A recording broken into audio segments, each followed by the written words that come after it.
think that you can tell from a name, Katie? I think you can tell a great deal from a name. You know, for me, there's certain names that I hear, and I hear them and I think, ooh, and it's associated, ultimately it comes down to the mum or the dad, because they're the ones that gave the child the name.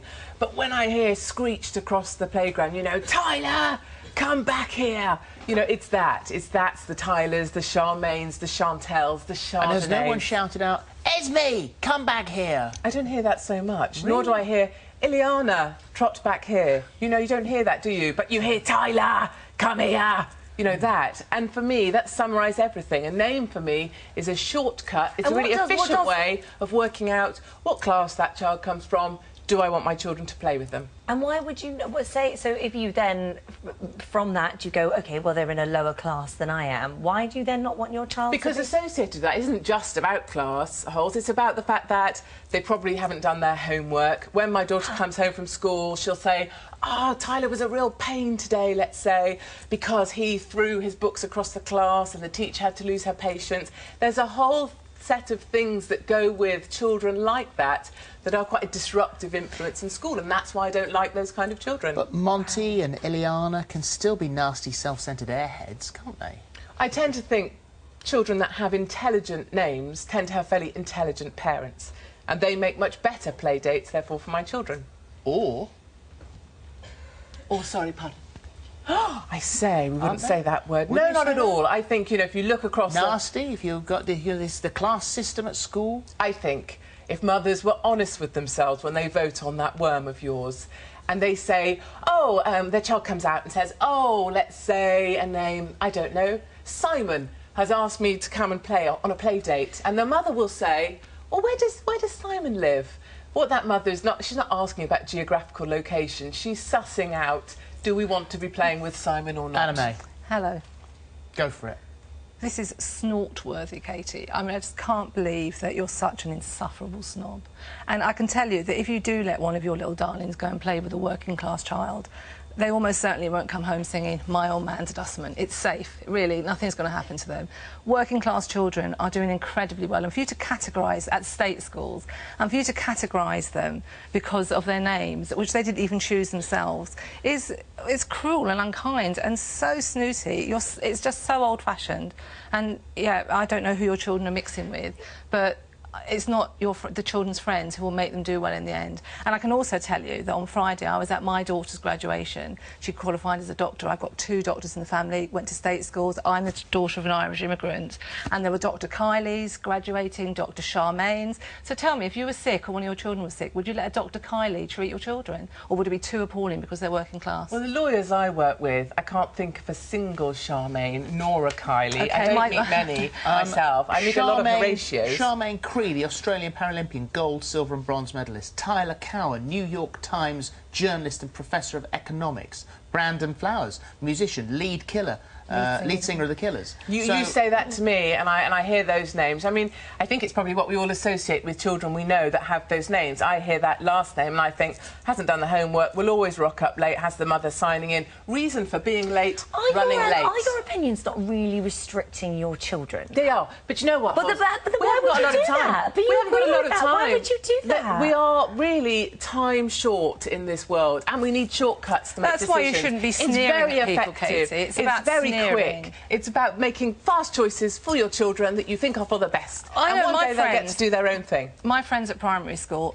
were from all sorts, and they're the people who've seen me through my life, through illness, through bereavement, through having my own children. And now I don't even think about where they came from, what their names are. They're just my dear, dear friends. And you're really robbing your children of the chance to be decent human beings. It's about kindness. It's not noble. I'm a pushy mum. I'm a self-professed. It's very real. I'm a self-professed pushy mother. And I'm a working-class girl. I don't buy that. You must have missed out so much in your life if you don't see that as being... You're all together, ladies. You're all talking together. Sorry, I can't help but get involved. When parents come up to me, they'll say, I read your article or whatever about, you know, what children are called and the fact you wouldn't let your children play with them, and they'll say, I wouldn't say it, but that's what I do Well, snobs attract snobs, what can we say? Loads of women are doing the same thing. My name is Anna May, and I was not allowed to play with certain children when I was at school because their families knew I was an Irish immigrant. And, yeah, I have to say that me and my children have gone on to do a whole lot better than some of their children. Now, that's not bragging, that's just a fact. So they should have really betted on me because I probably would have helped their children do well. All right, Katie, so that's your view on Christian names. So what happens about surnames, then? Do you judge someone on their surname? That's sinister. Surnames, no. I mean, I don't really get involved in surnames. I don't really know many of the surnames of the children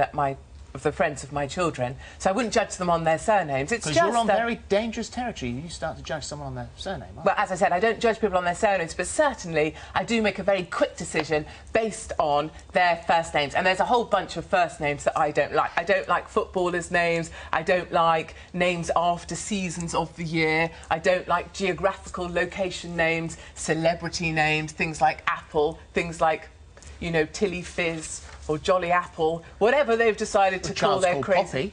My child's called Poppy. Yes. It's a flower. Flower. A geographical seasonal. No. They're not much Latin. Poppy's quite You should jolly. call it to the Latin name for Poppy. That would have been really posh. Interestingly, though, other people have criticised me for calling her Poppy because they say Poppy's a naughty name. So parents do criticise what about each other. geographic stuff? Geographic. Oh, so Brooklyn or London. Your child's called India. Yes, but, you know, that's because it's not related to a location. That's because it's India related isn't to a location? family. No. We're talking about education? India's a very, very lovely name for a very lovely child. I think Katie was on gas and air when she chose those names. Yeah, I think you'd sort of... It's a little hollow. I think you've chosen beautiful names for your children, and I would never think to judge them by that. I do judge children by their names. That's I do make terrible. assumptions, and lots of other Listen to what parents you're do. saying. You judge children. Yes. On their names. Yes, Holly. Yes, I do that, Holly, it's because extraordinary. Where does it get you, typical. Katie? Where does it get you and your children to do that? How How is it moving you forward? It's for me. It's about the fact that it makes me allowed to make very quick decisions about whether the sort of children that I want my children to be playing with. Are quick decisions always right decisions? Quick, you made a quick decision. I and have. It's a load I've of managed rubbish, to fast isn't it, forward. really? I mean, it's funny that we call our children names before we even have them. Before you've even taken a look at your child, you'll give it a name. I think Well, that's this a is strange you thing have an too. issue with people calling their children names that may mean beautiful or something. Well, you end up with a terribly ugly kid called Bella. It's quite strange. That's so cruel. I can't go. My daughter's called Belle. My daughter's called Belle. Philip, you have a funny face. Well, no, I just only... Well, my daughter's called Belle, so that you would maybe have an issue But with that. she's probably quite beautiful, Holly. But Taking a look at the mother... she has a beautiful soul. She's beautiful. She's a beautiful child in many ways, other than the way she looks. OK, and I'm sure, Holly, but I can't envisage a child of yours not being. But when I see Tyler and Tyler's mum, it's a very different thing. Katie, are your children only allowed to play with good-looking children as well? No, because clearly... So you let the ugly ones in, as long as they're posh. I have to. I don't have a choice in that matter. As long as Let's they're take a look posh, at the doing their candidates you're homework. talking to. Well, as long as they're doing their homework, they arrive at school on time, they're dressed in the right uniform, they're trying hard, they've got good prospects, they've and got their intelligent parents Those things don't are like fine. bingo. Yes, Parents don't like bingo. Stop, set it out. Let's have a look at the worm. Let's have a look at the worm. I wonder what have you been saying at home? Right, should you judge a person by their name? Anna May, 91% agree with you. 9% said yes. To be honest, I think that worm might be called Tyler. That's all I've got to say on that worm. That worm is never my friend. You can't. I do like the name Tyler. Can't. Right, let's go see what Stephen thinks in the hub. Thank you. Well, let me tell you, this is going nuts. You've just been talking about Tyler. Well, Katie, Tyler has emailed. Good morning, Tyler. And Tyler says, how dare you? I've just got my PhD and I'm from a very working-class family. What a sweeping statement that you are making. That's what Tyler thinks. I'm just going to keep saying Tyler. Emma Dilton, I'm guilty of this. My 9-year-old made friends with a girl called Chardonnay and my stomach turned. I completely judged the poor children, but alas, I was right. She was expelled last week. Wow. And last one for now, Maddie Roberts. I hate to admit it, but I do agree with Casey as well. So I just done that one. Amy has emailed, who cares if a child has a name that you don't like? Fancy saying to your child, you're not allowed to play with that boy because he's called Brendan. I quite like the name Brendan. Keep your comments coming in. Final point here. So, if your child, if India or Poppy or Maximilian come home to you and say, my best friend, Chardonnay, would like to come round for supper. Oh, that wouldn't happen because I'd have shortcutted that out a long time before. We don't achieve best friend status with Chardonnay. But you can't. Later Someone on, named after wine is not coming through our home, are they now, Philip? No, and she'd probably eat her peas off a knife anyway, Philip, so she wouldn't last. She's more of a probably black tower or a blue nun. Oh, stop. Stop right there. Thank you very much. Right, Darren Brown is here after the break.